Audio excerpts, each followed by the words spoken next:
Okay, so I just saw the movie Assassination of a High School President, and the only reason why I watched this movie was because I saw it on the shelf in the local Safeway, and I didn't buy it, but I saw it. I found a copy of it online, and I watched it because it just so happened to pop in my head. And the movie was okay, actually. Like, I heard some negative reviews toward and some positive. I mean, like, I can see where the negative and positives are coming from, but to me, it wasn't bad, but it wasn't amazing. And I didn't expect it to be amazing, but it was actually sort of, like, interesting. I mean, the story for this movie is, if you've seen, like, all the King's Men, or was it All the President's Men? The one with Robert Redford and Dustin Hoffman, the one where they're playing Woodward and Bernstein. Um, Imagine that movie, but done by MTV.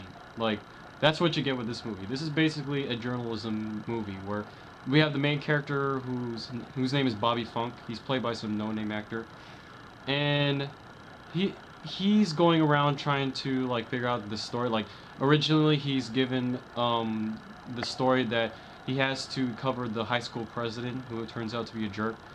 And the more he's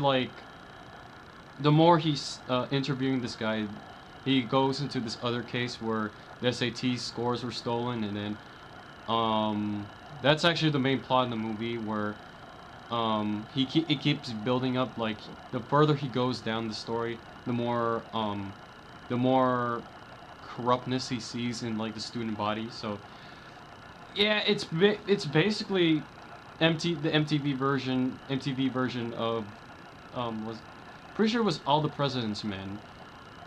And it might sound terrible, but it's actually a lot smarter than the usual crap that MTV produces. Because for once, I kind of actually I lied. I mean, I kind of saw where the plot was going. Um, I kind of saw the twist that they were gonna make. Like, it turned out that this was a front for this and stuff like that. Um, some parts I couldn't predict. Like, there was a scene where the movie kind of went Game of Thrones on you. Like these two siblings were, like, making out or something. Like, you have to watch the movie to understand why it's, like, a huge plot point. But overall, it was, some parts were a little bit predictable. Other parts were unpredictable, which, as long as, like, I couldn't predict it all the way through, that's okay with me. I mean, like, it's a mystery movie, and I want to, like, be surprised at the end by whatever revelation they can come up with. I mean, that's the point of a mystery movie, that you have to come up with the answer yourself. And the movie actually accomplishes that a little bit, so it sort of succeeded in its goal, which is already good for me. And there's also other parts in the movie that made the movie sort of enjoyable. Like, I really like the guy who played Bobby Funk. Like, that guy was entertaining to watch on screen. As well as Bruce Willis. He's, like, playing this. He plays the principal, but he's kind of like this, like, he's kind of this bitter veteran of, I don't know which war, but maybe it was, well, since this movie came out in 2008, and since this is in present day, it's probably the war on terror. But he's talking. Bruce Willis is talking, like, he's always using war metaphors. Like, when I was in your position, I was in taking mortar fire and stuff like that. And he's just fun to watch. Like, these two guys were fun to watch. Everyone else did okay, but I think the two people that I had the most fun watching were the guy who played Bobby and Bruce Willis. Like, everyone else was just, like, average. Like, there was no real bad performance in this movie. And besides that, I like the whole, like, I like the structure of the movie, where it's you the character mainly, like, has these mind monologues. Like, whenever he's trying to figure out something, you hear him talk in his head. And I thought that was a good throwback to the old, like, film noir movies. And I like the pace of the movie, and I just like how it's kind of designed to be You can't really stop watching the movie. I mean, it has a certain quality to it that makes you keep watching it. Like you can't like turn away. Like there's no part of the movie that's boring or made to be boring, which I think comes from the fact that this is MTV and they make music videos, so they have to make like every shot impressive. So I don't know.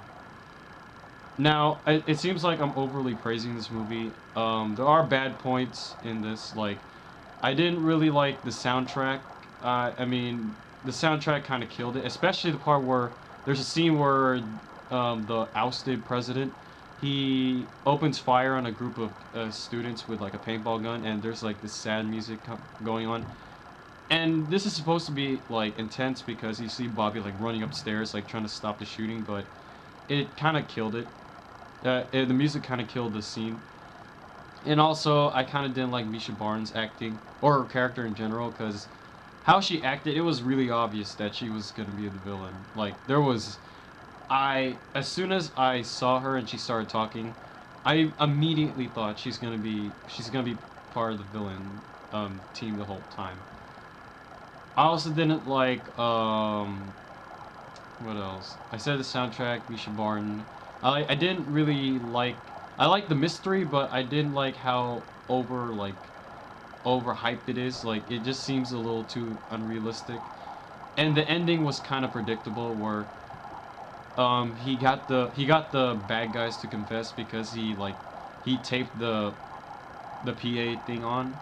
I mean, but those are little nitpicks. I mean, some the music thing was a big problem, but everything else are just little nitpicks. I mean, overall, I didn't really hate this movie. I thought it's something to a good way to spend some hours time with. It's not it's not amazing, but it's just a fun little movie, in my opinion.